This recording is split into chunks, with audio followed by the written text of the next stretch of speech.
साथीभाइहरू बाटोमा रमाउँदै हुनुहुन्छ। साथीहरूलाई पनि यही अवस्था भएको मैले बुझेको छु। लुङको कालिका भगवतीको मन्दिर भएको स्थान कस्तो लाग्यो त कागबेनी मुस्ताङ? एउटा कुरा के थाहा पाइयो भने यो ठाउँमा हावा चल्नका लागि 12 बजिरहनुको परिसरमा पुग्छौँ। जनक कति वर्ष भयो दाइ तपाईँले यहाँ यो घोडा?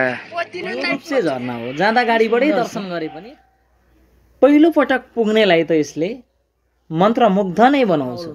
केही समय अभ्यस्त हुन्छौँ।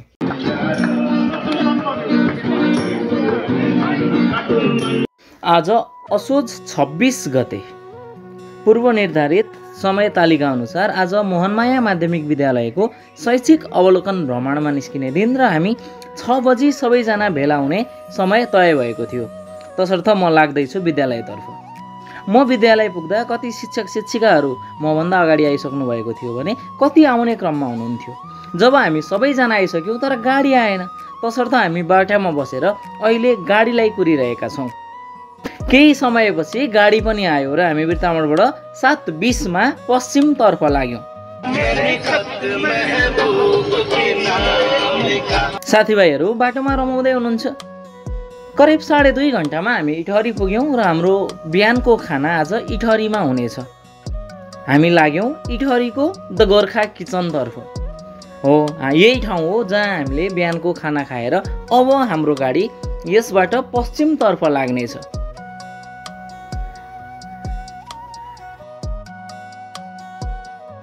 इटहरीबाट हिँडेको केही समयपछि हामी सुनसरी र सप्तरी जिल्लाको सिमानाका रूपमा बग्ने नेपालको सबैभन्दा ठुलो नदी सप्तकोशी नदी पुग्छौँ।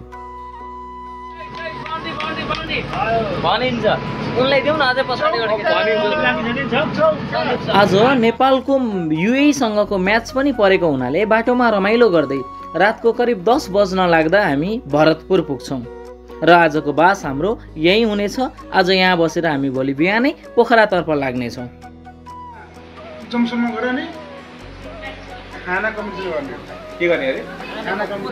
सर आजको ल मैले सरलाई त अलिकति बोल्दै ल आज पहिलो दिनलाई यसो समराइज गरिदिनु न अलिकति। धन्यवाद सर।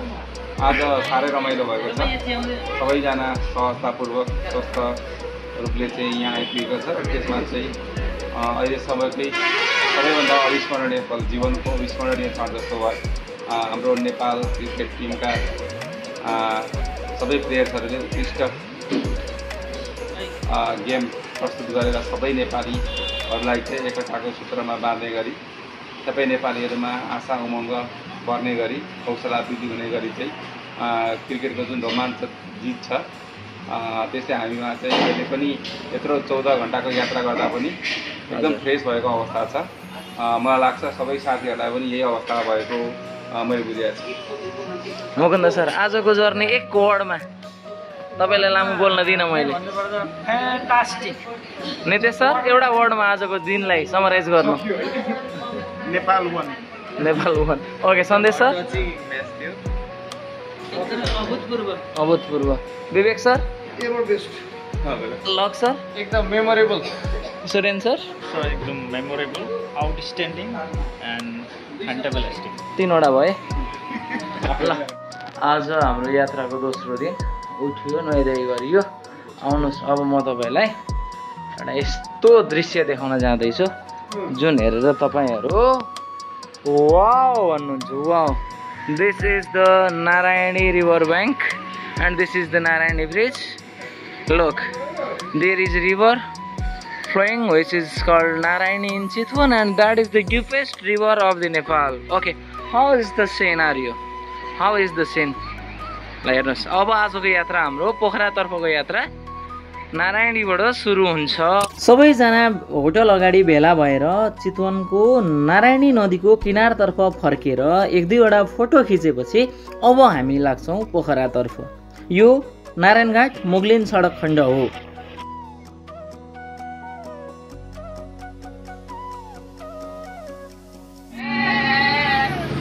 सबेरी बाख्रा उकाली लागे एकहरूले बाख्रो खोइबन हरसम्के गुरेली गोरुले बाख्रो खोइबन हरसम्के गुरेली अरू भए आउँदा जेसुकै भन हे अरू भए आउँदा जेसुकै भन म आउँदा चाहिँ कोही भन है जम्के गुलेली हे म आउँदा चाहिँ कोही भन है जम्के गुलेली। मुगलिनमा ओर्लिएर चिया खाजा गरिसकेपछि हामीमा केही जोस आउँछ र त्यो जोसलाई मादल र सङ्गीतमा भर्दै हामी भर्खरै बनेको 4 लेनको सडक खण्ड हुँदै पोखरातर्फ लाग्छौँ र पोखरा पुग्ने बेलामा हामीलाई माछापुच्छ्रे हिमालले हाँसेर स्वागत गरिरहेको छ।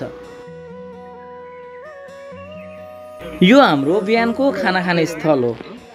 ल अनिता म्याम पोखरामा स्वागत छ हजुरलाई। सृजना म्यामलाई पनि पोखरामा स्वागत छ।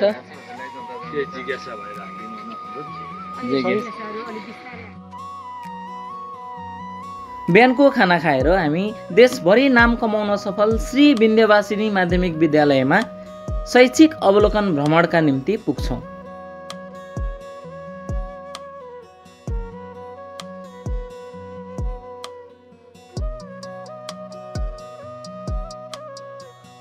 र त्यसपछि हामी लाग्छौँ पुम्दीकोटतर्फ, जहाँ रहेको शिवजीको मूर्ति अहिले संसारभरि प्रख्यात रहेको छ।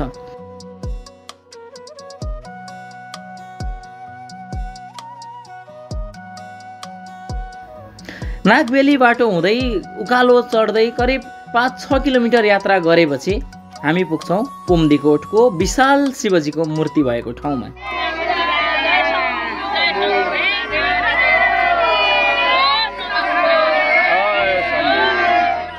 त्यहाँको माहौल देखेपछि हामी नतमस्तक हुन पुग्छौँ र त्यहाँको माहौलले हामीलाई यसरी तताउँछ, हामी केही भजन कीर्तनमा नाच्न र सन्ध्या आरतीमा रमाउन थाल्छौँ।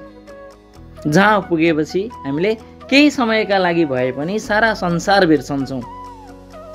बेलुकाको खाना खाइसकेपछि रातको समयमा हामी फेवा लेकतर्फ निस्कन्छौँ हावा खानका लागि।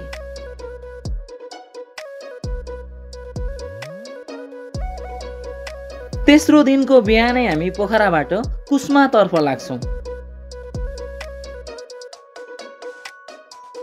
बागलुङको कालिका भगवतीको मन्दिर भएको स्थानतर्फ त्यहाँ दर्शन गरेपछि अब हाम्रो यात्रा बेनीतर्फ अघि बढ्छ, जहाँ हामीले बिहानको खाना खान्छौँ।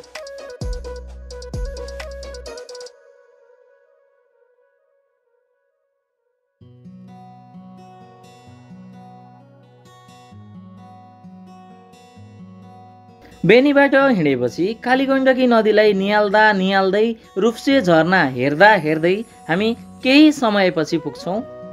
हामी आज तेस्रो दिनको दिउँसो 2:20 मुस्ताङ जिल्लामा प्रवेश गरेका छौँ। घाँसा भन्ने ठाउँमा ल यहाँ हेर्न सक्नुहुन्छ एन्ट्री पर्मिट काउन्टर हो। यो चाहिँ यो घाँसा हो। यहाँ अब वरिपरिको भ्यू देख्न सक्नुहुन्छ। यता हाम्रो मुकुन्द सरलाई भिडियो खिच्दै गरे पनि देख्न सक्नुहुन्छ। यस्तै छ हाइवे। यो डाँडा हेर्नु खोल्दैछ। ल ल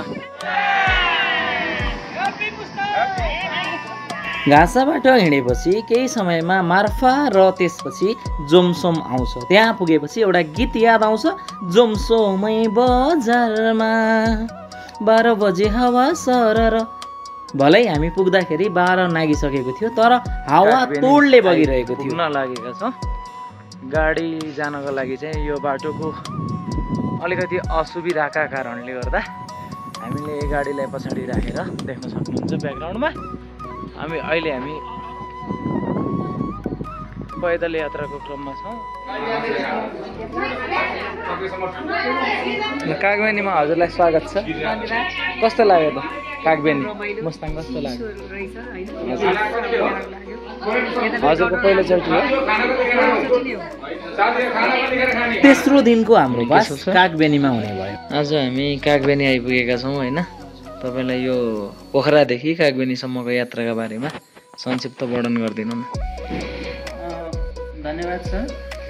पोखरादेखि आज हामी बिहान 6:30 बजे गाडी चढ्यौँ र पोखराबाट हामी कागबेनीतर्फ मुक्तिनाथतर्फ लाग्यौँ र बिचमा हामीले एकदमै रमणीय दृश्यहरू हेर्दै हेर्दै हामी बागलुङको विन्ध्यवासिनी मन्दिर हामी छ विन्ध्यवासिनी होइन कालिका भगवती कालिका भगवती मन्दिर चाहिँ आयौँ र त्यहाँ दर्शन गऱ्यौँ र त्यहाँ दर्शन गरे पश्चात हामी पुनः मुक्तिनाथको लागि अगाडि बढ्यौँ र अगाडि बढ्ने क्रममा बिचमा एकदमै रमणीय दृश्यहरू हामीले हेर्न पायौँ।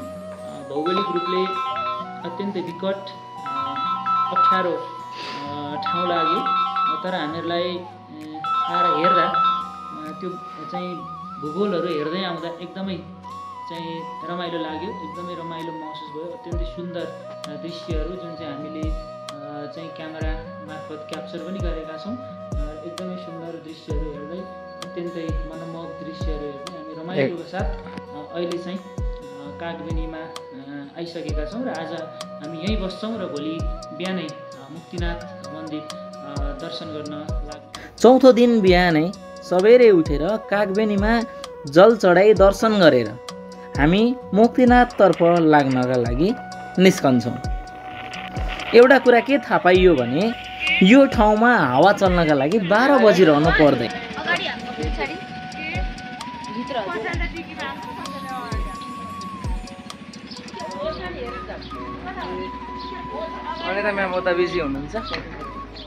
ठाउँ ठाउँमा च्याङ्राका हुलहरूले हामीलाई स्वागत गरिरहेका थिए भने कतै हिमाल हाँसेर त कतै कलकल खोलाको आवाजले हामीलाई मन्त्रमुग्ध बनाइरहेका थिए।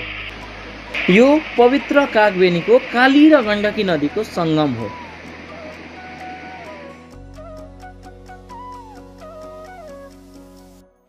त्यसपछि पहाडका नागबेली हुँदै हामी मुक्तिनाथतर्फ उकालो लाग्छौँ। हेर्न सक्नुहुन्छ यो खोइ हाम्रो टोलीमा कोही त दिन त तपाईँ र म मात्रै हो, सबै पछाडि हो, कोही नै अगाडि त खोइ को देख्नुभयो? ल यता हेर, ल हामी मुक्तिनाथ सिँढीतिर पुग्न लागेका छौँ। ल अनिता म्याम हामी यति मात्रै हो यहाँ?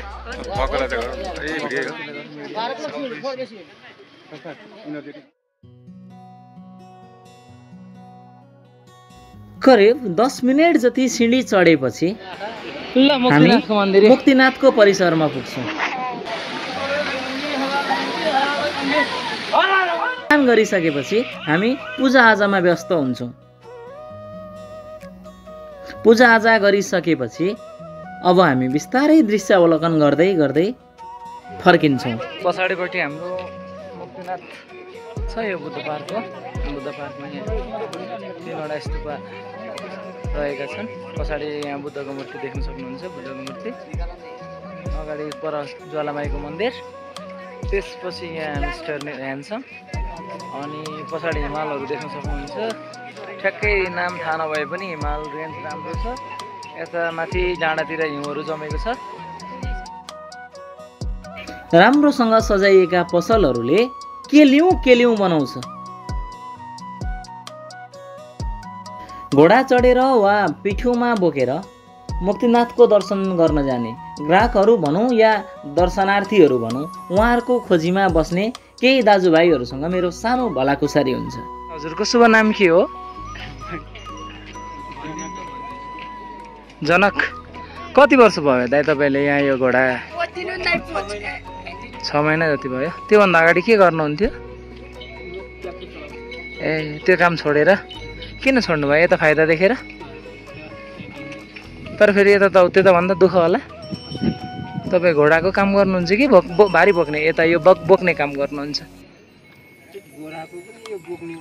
ए ल ठिक छ। यो रूपसे झरना हो। जाँदा गाडीबाटै दर्शन गरे पनि फर्किँदा हामी ओर्लीवरी फोटो र भिडियोहरू खिच्छौँ। 5औं दिनको सुरुवात पोखरामा बोटिङबाट हुन्छ। त्यो हामीलाई लगेकैले कुरेर बस्छ हुन्छ। माथि हाम्रो 2 पिस स्तूपा पनि देखिरहेछ सेतो ब्याकग्राउन्डमा। भने अरू हेर्नुहोस्, शान्त फेवाताल। यता हाम्रो तालबाराई मन्दिर छ। हामी चाहिँ परिक्रमा गरिरहेका छौँ। हामी कति 1 परिक्रमा गर्छौँ होला होइन? हिमालका हिम श्रृङ्खलाहरू पनि हाम्रो उत्तरतर्फ टल्किरहेका छन्। त्यसै गरी बोटिङ गरेको अनि पोखराको सुन्दर दृश्यहरू यता देख्न सकिन्छ। साँच्चै पोखरा यति सुन्दर छ, पहिलो पटक पुग्नेलाई त यसले मन्त्रमुग्ध नै बनाउँछ र 2-4 पटक गएकाहरू पनि पोखराको फ्यान भएर पुनः फर्कन्छन्, फेरि फर्कने सङ्कल्पका साथ। करिब करिब हाम्रा लागि पनि त्यस्तै भयो। पोखराबाट फर्कने क्रममा हामी मनोकामना जाने निश्चय गर्छौँ र मनोकामनाको टिकट काट्ने काउन्टरतर्फ अघि बढ्छौँ। ल आउनुहोस् आउनुहोस् आउनुहोस् सबैजना, जानुहोस् जानुहोस्, म भिडियो खिच्छु सबैको। ओ पोख्नुहोस् त, जानुहोस् त, जानुहोस् त, ल जानुहोस् त। ओहो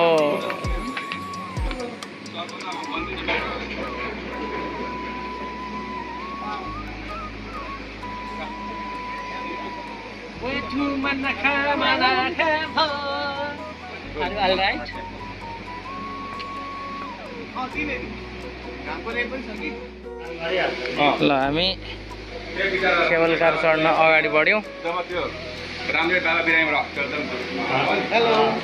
हेलो हेलो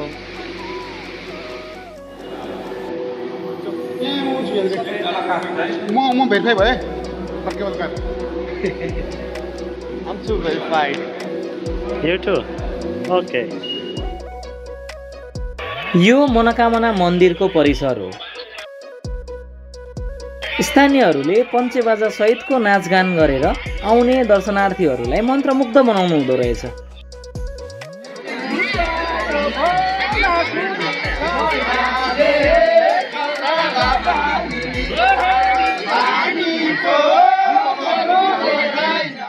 अहिले हामी केबल कारबाट फर्कने क्रममा छौँ। हाम्रो लास्ट पोल बाँकी छ, ठ्याक्कै देख्न सक्नुहुन्छ। त्यो त हामी पुग्नुपर्ने त्यही ठाउँसम्म हो। खोलामा रोक्छिनु अनि त्यसपछि डाँडी तल हेरे त्रिशुली खोला म देखाइदिन्छु तपाईँहरूलाई। हेर्नुहोस् ल, यो त्रिशुली, ट्याक्कै त्रिशुलीको माथि छौँ अहिले हामी। यो त्रिशुली जसले अहिलेसम्म सयौँ बसहरू, गाडीहरू र हजारौँ मानिसको ज्यान निलिसकेको छ खर्लक्कै। ल मान्छेहरू अझै पनि माथि जाने मान्छेहरू देखिरहेको छ र अहिले समय ट्याक्कै बेलुकाको 4 बजेर 4 मिनट गएको छ। अहिले हामी 5औं दिनको बास बस्नका निम्ति सौराहातर्फ गइरहेका छौँ भने अहिले हामी त्रिशुलीको किनारै किनार नागबेली सडक हुँदै गइरहेका छौँ। साँझको समयमा रुममा झोला राखिसकेपछि हामी गैँडा चोकतर्फ निस्कन्छौँ, जहाँको भाइबले हामीलाई this is the vibe here in. साँझमा बेलुकाको खाना खाइसकेपछि हामी सौराहाको सङ्गीतमय माहौलमा केही समय अभ्यस्त हुन्छौँ।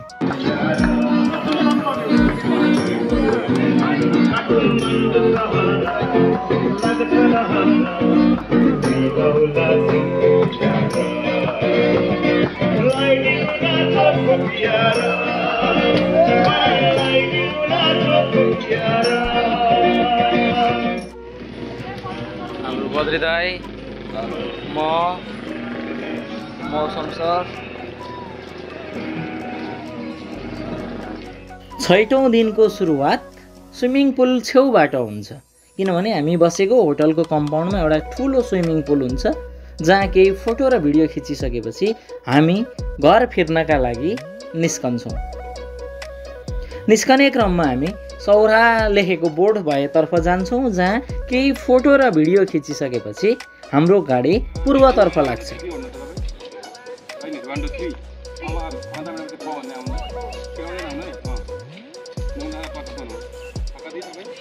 गइसक्नु भयो नि त धेरैजना।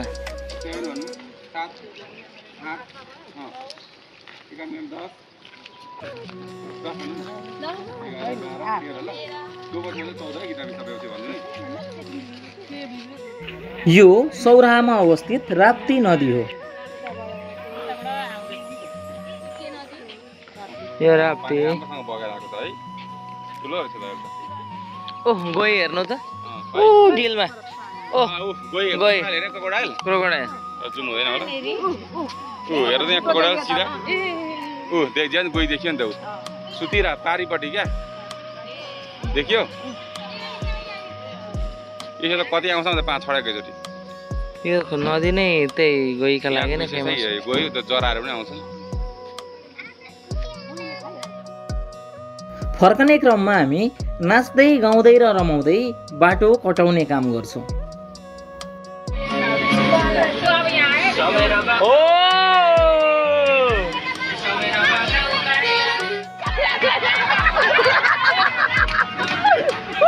यस 6 दिनको शैक्षिक अवलोकन भ्रमणलाई चिरस्थायी र दिगो बनाउनका लागि बाटामा कैद गरिएका फोटो र भिडियोहरूलाई हामी व्यवस्थित गरेर एउटा भिडियो बनाउँछौँ। यस 6 दिनको शैक्षिक अवलोकन भ्रमणको व्यवस्था गरिदिनु भएकोमा मोहनमाया माध्यमिक विद्यालयलाई हामी समस्त भ्रमणमा उपस्थित भएका शिक्षकहरूको तर्फबाट एकमुष्ट धन्यवाद।